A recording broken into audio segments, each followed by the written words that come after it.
Hello guys, I have an American Standard unit here I've worked on before in a few videos, had a few spring checks on it. It's at a daycare. What I'm going to do is I have to pull and clean the coil for this unit. It's in real bad shape. I've actually pulled and cleaned it before, but we're going to have to do it again. It was a few years ago. It was very difficult to clean. But we're going to pull and clean it again because the funds are not there to replace the coil or replace the system yet.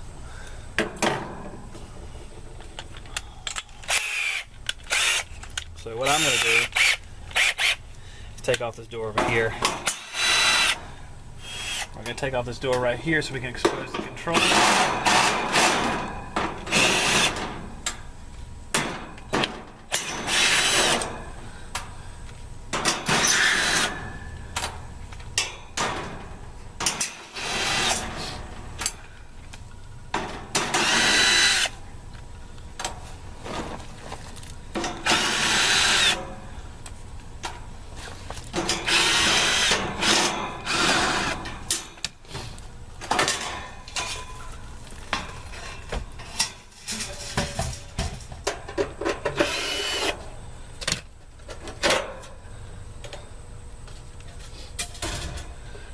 Our defrost board, start capacitor, run capacitor. We'll check all those. We have our contactor, which we're going to depress up here in the corner, but the cover is still on it.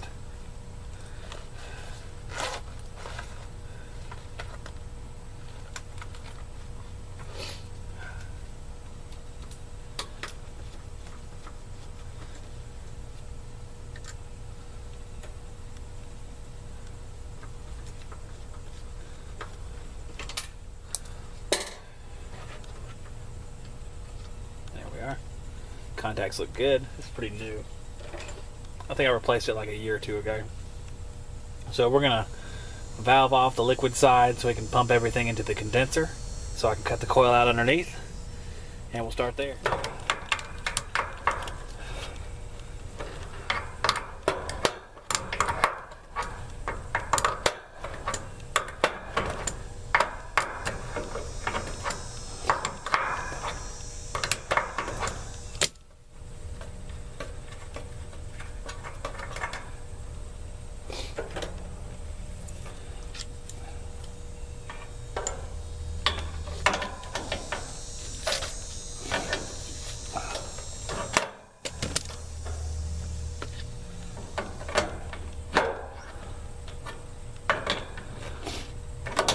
These had leak lock on them.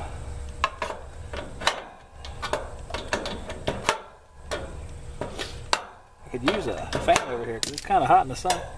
I have to go grab my fan. Had to get a cord over here anyway to do the vacuum pump. Like that. A cricket jumps across on my shirt.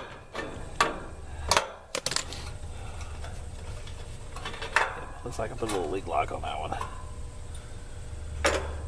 Me or somebody.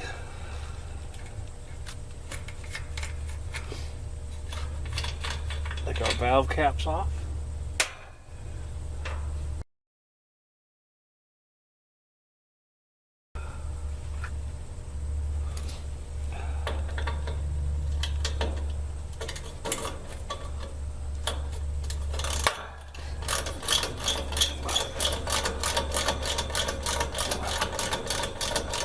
The cool setting's up real high, so it won't come on.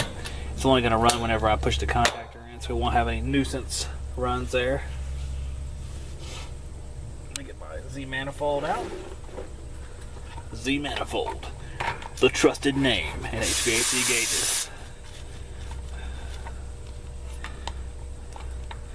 There we are. Pressing this is going to be real easy because all we have to do here.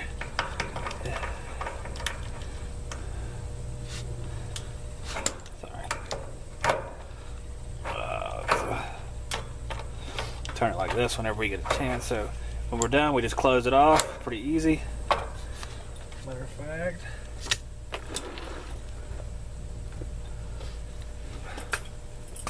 let's go with the little fella. The little fella's easier to turn. All right.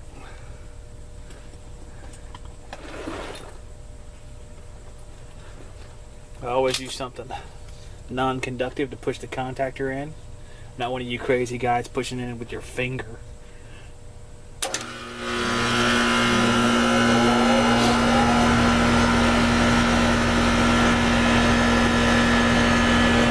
watch the pressure fall down here on the gauge.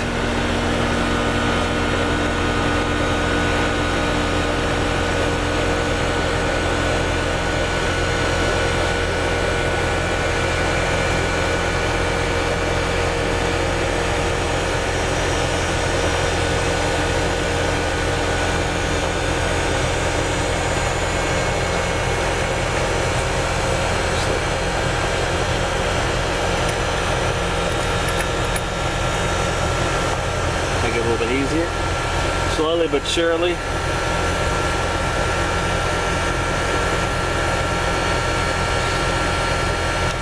Going down below 50.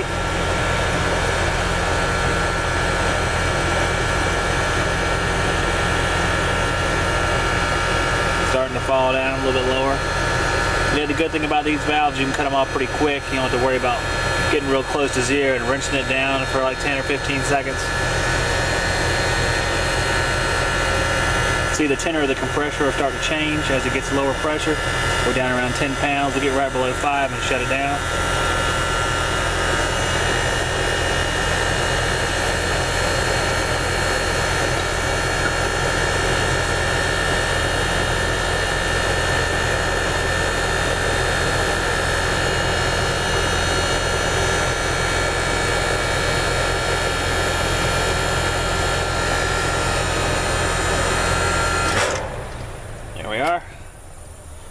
And we're good. Definitely a messy situation down here.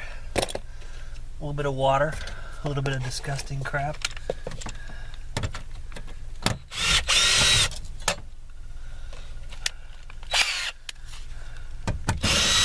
There's a humidifier.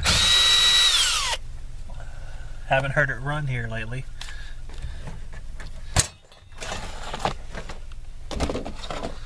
A lot of water inside. We'll take a look at it. The old variable speed blower motor is still kicking. It's a miracle.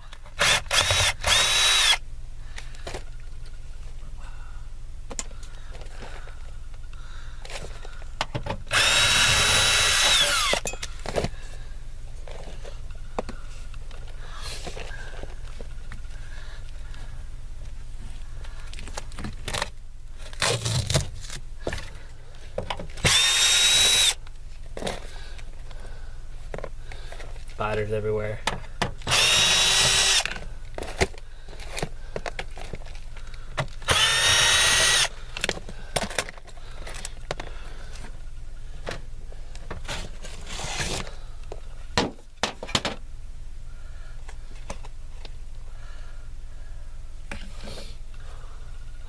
My leg is gently soaking up the water as we watch.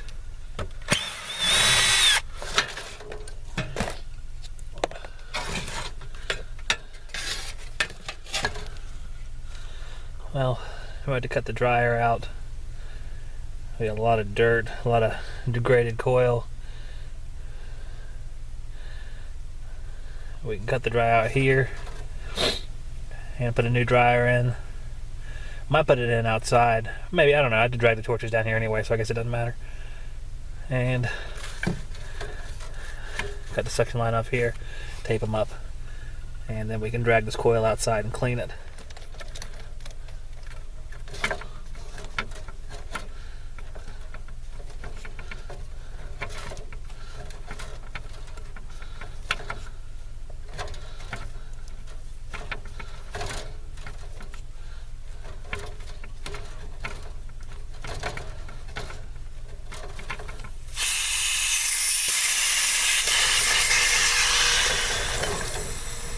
Residual on the line.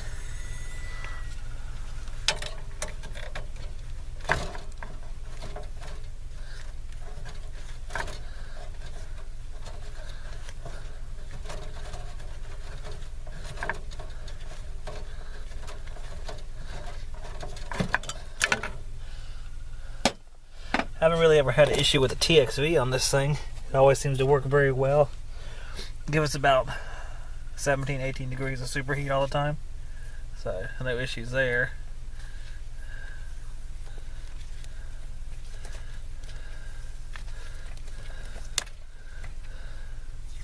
A little tape over the end of it so no debris gets inside.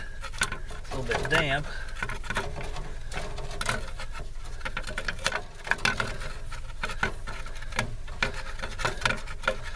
Be real vigilant because I'm going to be spraying it down outside.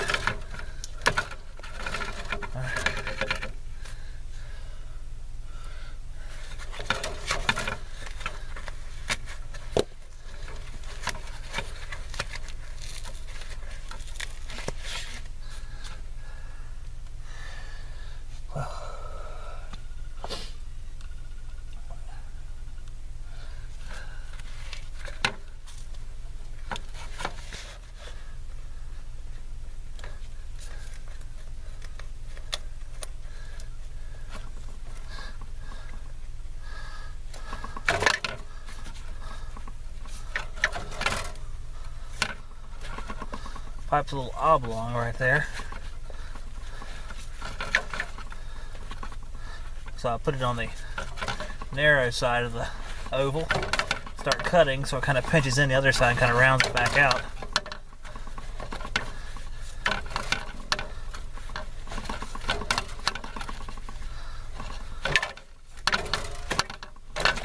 There we go.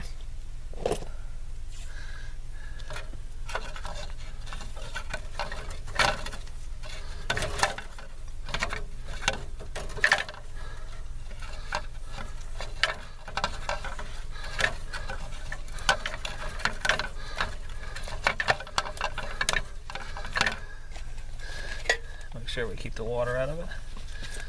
Nope.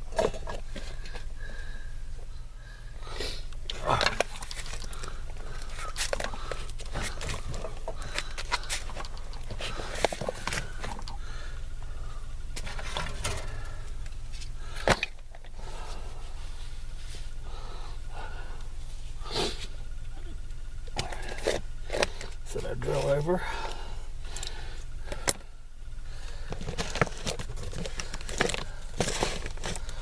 When they made the clean crawl space little encapsulation, they kind of went up the side of the air handler, and that kind of made it so that you really,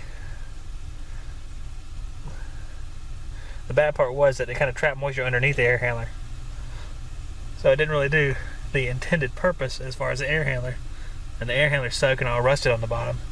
It's in real bad shape. But I need to cut the PVC too. Daggone it.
guys, you can see that the coil is in really bad shape on this side.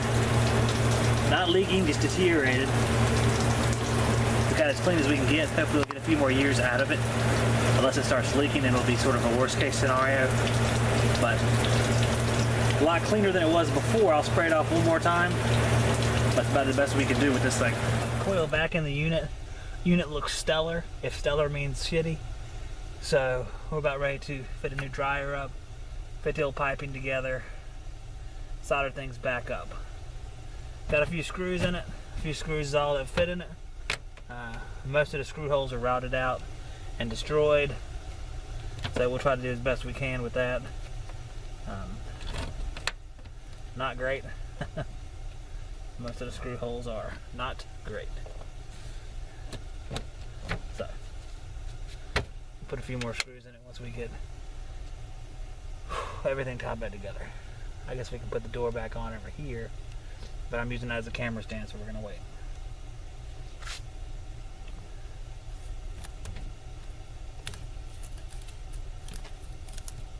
Take my glove off because it's wet anyway. Good question for you guys is, I'm using Sporlan filter dryers. I feel like they're pretty good. But what do you guys think are a good filter dryer to use? Which ones do you trust? There's a lot of cheap ones out there. Diversitech. They make those little black ones that are like 20 bucks. Sporlan ones are like $30 or $40. But does that equate to being a better dryer? Or is that just a name brand we're buying, like Train or something like that? So, you guys give me some feedback. Does it even matter? It's like whatever filter dryers is the closest to you in the store is the best filter dryer.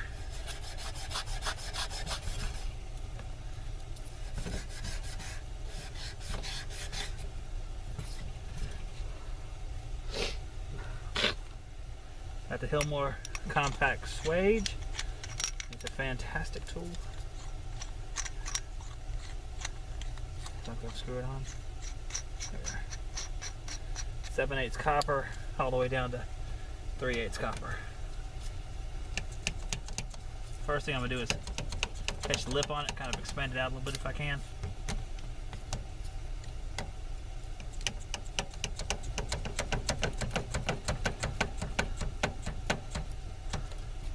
That'll work. There's a little lip on it where you can expand it out so you can get the full scope of the tool on there, like that.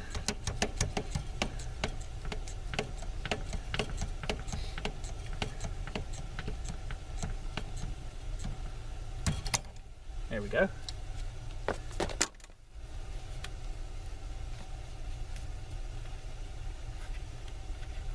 Down here fighting this thing again. I wish I would have brought some scissors. Since I'm way back in the hole, try to come up with an alternative plan.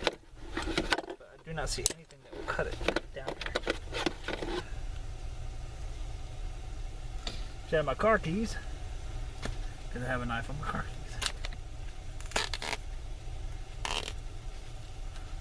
I'll probably have to.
Nice clean joint. Fit it up. We can braze those together. I'll go ahead and braze that because it'll be in the way. I'll get my stuff out of the way and I can do my dryer and stuff. I actually had a question the other day, or Steve Lab got a question about the devil's horns, and he referred it to me because I had a pair of a torch head that had ends on both sides, and you can go around the pipe and braze those. Real good for silphos. You know, probably not as good for other solders that are more sensitive to heat, but for silphos it's real good for tight areas. I actually broke that because I was trying to kind of bend it into particular shapes depending on what job I had, and it finally broke, so I need to pick up another one. It's not necessary to have it, but it's a nice piece to have. There's plenty of guys out there that will tell you they've gone through their entire career without owning what I call the devil's horns, but I don't know what they're actually called. I just call them devil's horns.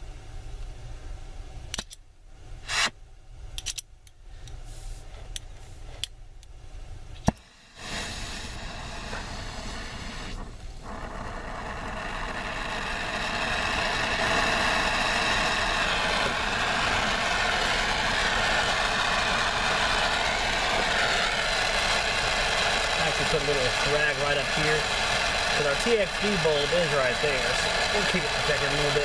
I'm not too worried about it. They're usually pretty hardy, despite what the instructions say in the manual. I don't usually have a problem overheating a TXV bulb. I'll put it this way, I've never damaged one even without using a rag, but using a rag is the best thing to do, I guess.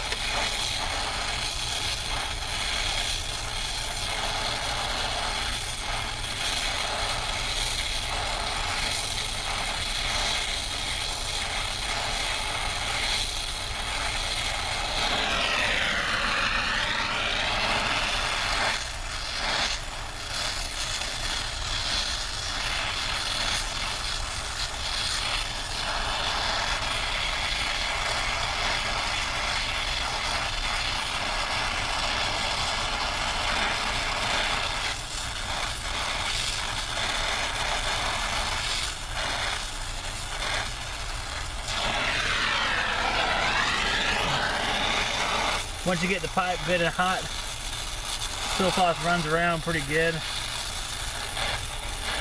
You can usually get it to move wherever you want it to.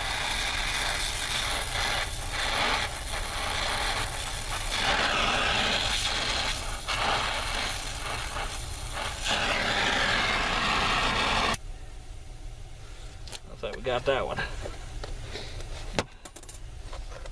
Take a quick look around. Put my light, make sure I didn't miss anything. It is dark down here. Looks good. I am 99% positive we were successful.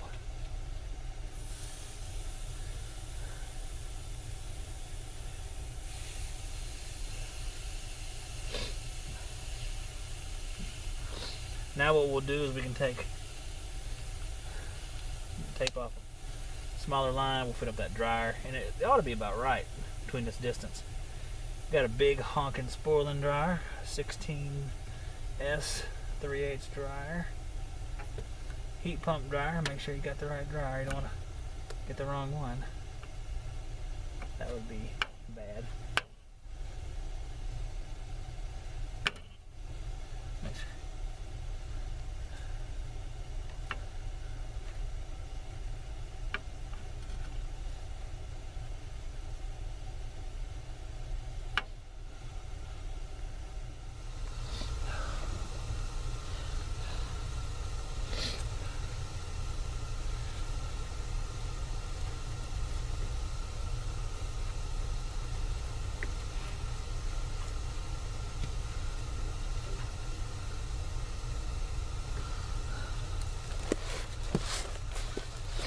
I like to wrap something around the dryer just to cool it down a little bit. Dryers tend to get burnt around the edges anyway, just because they're so close to the copper, but anything you do to cool them down a little bit I guess would be good.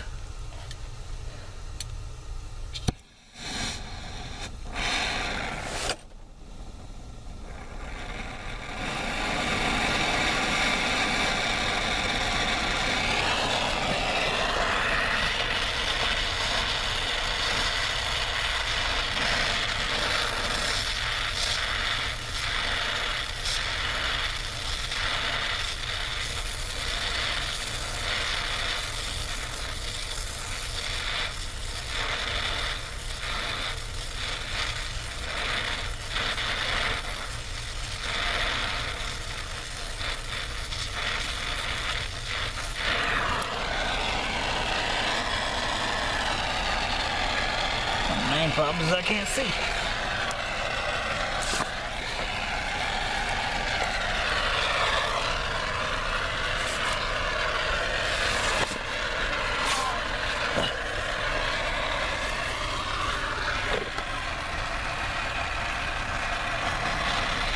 Only you can prevent forest fires.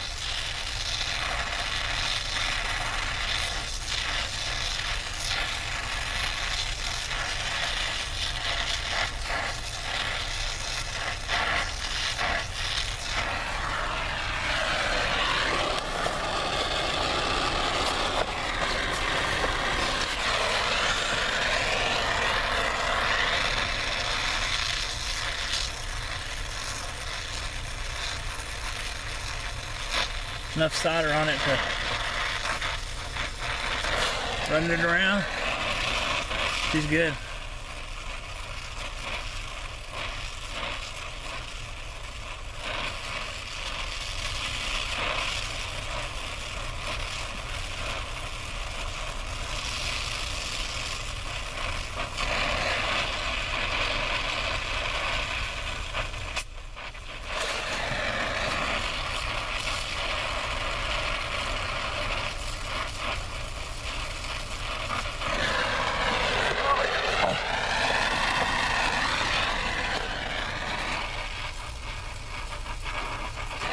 Nothing like burning a little bit of Armaflex. That's a smell that is fantastic. Alright, so we should be all soldered up. Change the dryer. Got everything welded in. Happy day.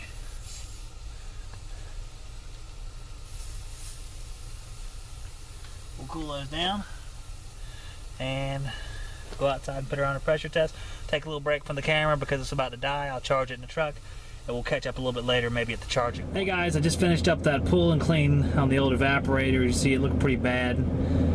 I tried Refrigeration Technologies, sent me some supplies. They saw I was struggling in one of my previous videos using I think it was Total Line spray bubbles. They wanted to send me some of their stuff, so I accepted and they sent it to me. And I used their coil cleaner, their spray coil cleaner. This is the second time I used it, and it worked very well. I'll try to put up a picture on the screen of that coil cleaner after I'm done talking so you can see what it is. It did work very well. The evaporator got pretty clean, except for the degraded parts, which obviously I couldn't do much about, but the parts of it that were cleanable, it actually worked pretty good on. I started the system back up and we had 10 degrees of subcooling right off the bat and nice 18 degrees of superheat, so we did pretty good there. The system ran very well, got 18 degrees, returned to supply, which was right on target, so it actually ended up pretty well for being what it is, which is a rusted out old heap, so it actually ran pretty well. There is an ECM motor in there, so we did get a good amount of airflow, and the ductwork is not sized too small. It's a little bit small, but not drastic. I checked out the other two systems, which you didn't get to see because the gentleman that owns the place arrived and my camera was charging. I sort of got on a roll anyway. But those two systems actually performed very well. The old General Electric Weathertron package unit was right on target, and it really was right on target. It's impressive. I mean, the doors are falling off the machine, but it's still putting out exactly what it's supposed to put out. They don't make them like they used to, I guess.